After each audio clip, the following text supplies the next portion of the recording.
Hey YouTube, JW. Back with another edition of Retro Knives for you guys. Today we are looking at Sarco knives.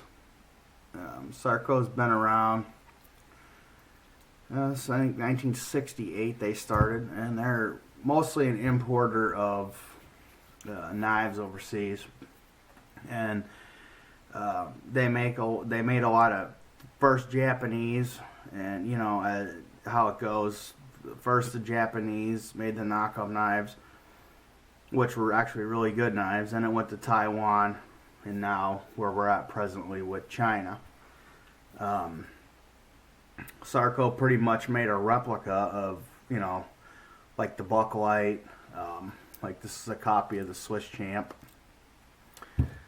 and they make some interesting fantasy knives, and I see them quite a bit, and I've got a few here now. They're not super common. I don't see tons of them, but these are just a few I've picked up, and I thought it was worthy of adding this to the video series. I don't know what video I'm on now, but it's quite a few. The first one I picked up was this one, which is just a small boot knife. Yeah, it's a little knife. Where my ruler went, I can never find nothing.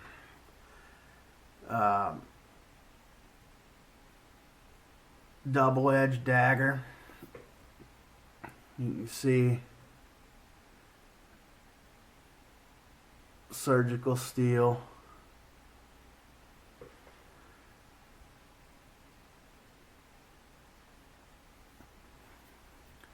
See in my hand how big it is.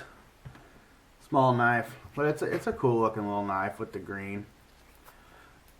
Factory edge.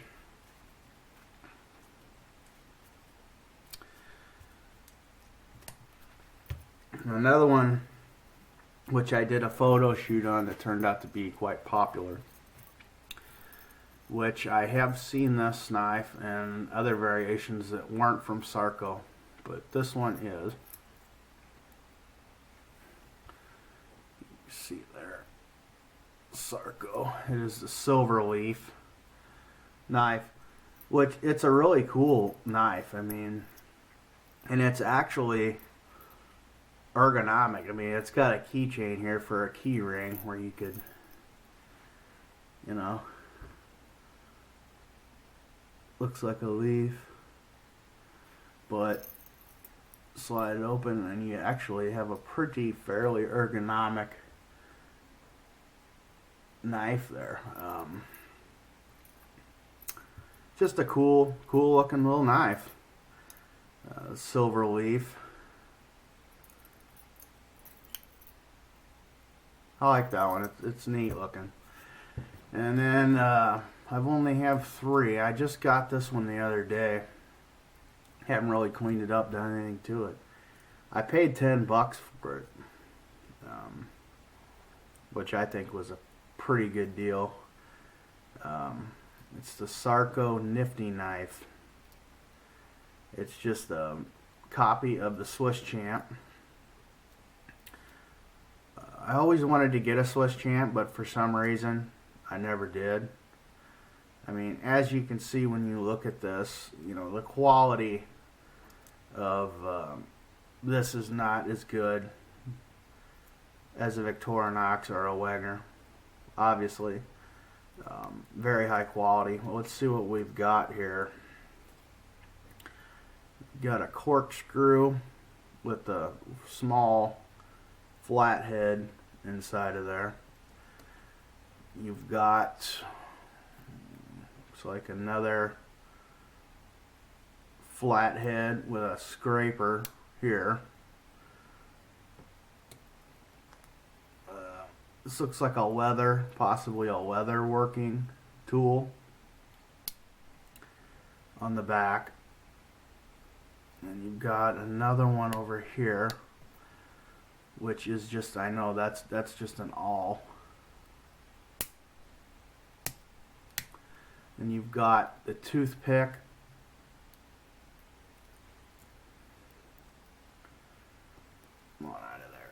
tweezers.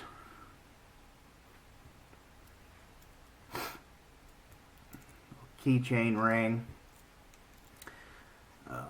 The implements on the big side, we've got, you know, this is pretty much your typical stuff. Can opener, and you've got another blade here.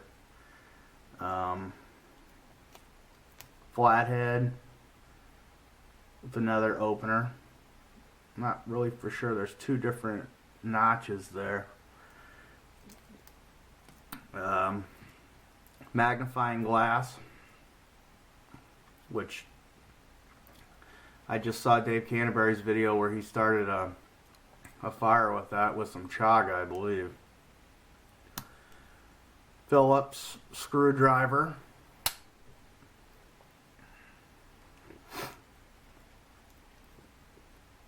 Pair of pliers.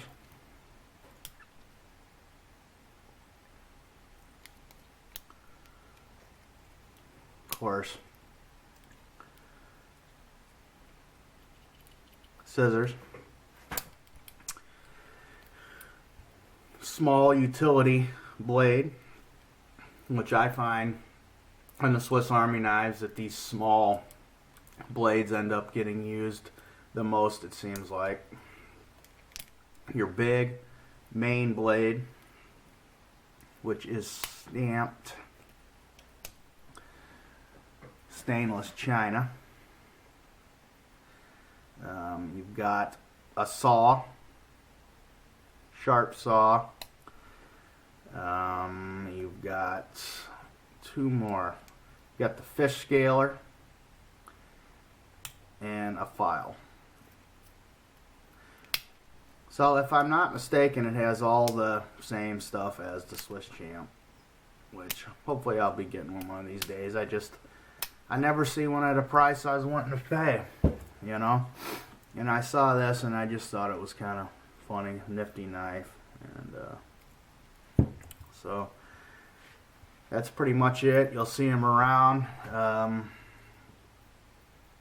They make quite a few different variants of pretty much all your classic retro knives. You'll find a copy of it imported by Sarco.